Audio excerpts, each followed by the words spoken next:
एक बेटी ने ऐसा क्या कर दिया कि माँ के साथ साथ गांव वाले भी बेटी पर गर्व करने लगे। राधे श्याम के 4 बेटे और 1 बेटी थी, लेकिन राधे श्याम चारों बेटों और बेटी में कोई फर्क नहीं करता और उनको बराबर ही मानता। अब राधे श्याम बूढ़ा हो गया और वह अपनी अंतिम यात्रा पर सवार होके जाने लगा, यानी उसकी मृत्यु हो गई और अर्थी लेकर उसके बेटे संस्कार के लिए जा रहे थे। तभी गांव का एक साहूकार आया और उसको कहने लगा कि राधे श्याम आप कहाँ जा रहे हो, कम से कम मेरा कर्ज तो वापस कर देते।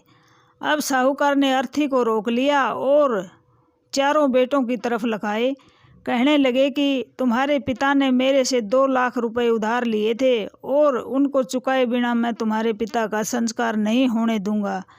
अब चारों बेटों ने गर्दन नीची कर ली और कहा कि साहूकार जी, हम इतना कर्जा कहाँ से चुकाएंगे, हमारे पीछे तो पिताजी ने कुछ भी नहीं छोड़ा, इसलिए आप हमें माफ़ करें। लेकिन साहूकार नहीं माना। फिर राधे श्याम के भाइयों की तरफ साहूकार ने देखा तो उनकी तो और भी नीची गर्दन हो गई।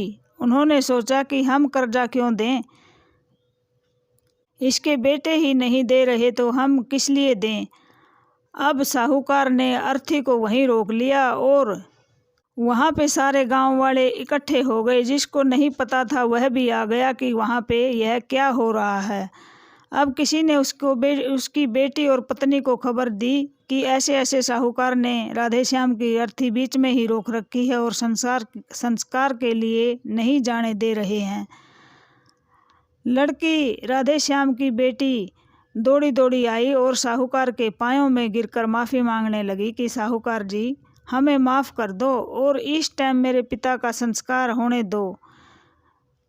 मैं अभी दौड़कर अपने सारे जेवर लेकर आती हूँ और जो कुछ भी बचेगा जेवर बेचकर, कर्जा जितना भी बचेगा मैं देने के लिए तैयार हूँ, क्योंकि मैं अपने पिता की अंतिम यात्रा में कोई बाधा नहीं चाहती।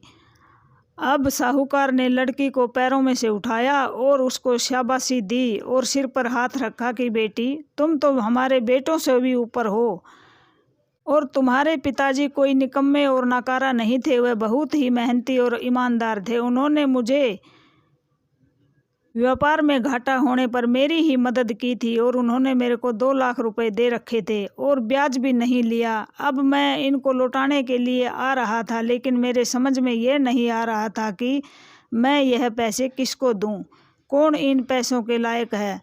राधे श्याम तो चल बसे हैं, इसलिए मैं इन पैसों को लेने वाला ढूंढ रहा था ताकि यह अच्छे आदमी के हाथों में जाएं, क्योंकि यह राधे श्याम की बहुत ही मेहनत की कमाई थी बेटा, और अब यह पैसे मैं आपको दूंगा। अब उसके चारों लड़के और भाइयों ने साहूकार की तरफ देखा और पछताने लगे। साहूकार ने कहा कि अब पछताने से क्या होता है, बेटी भी बेटों से कम नहीं है, यह थी पैसों के लायक। तुम नकारों को देकर तो मैं उन पैसों का गलत इस्तेमाल होते हुए नहीं देख सकता था, क्योंकि राधे श्याम ने वह पैसे बहुत ही मेहनत और ईमानदारी से कमाए हुए थे और ईमानदार के हाथों में ही मैं उन पैसों को सौंपना चाहता था।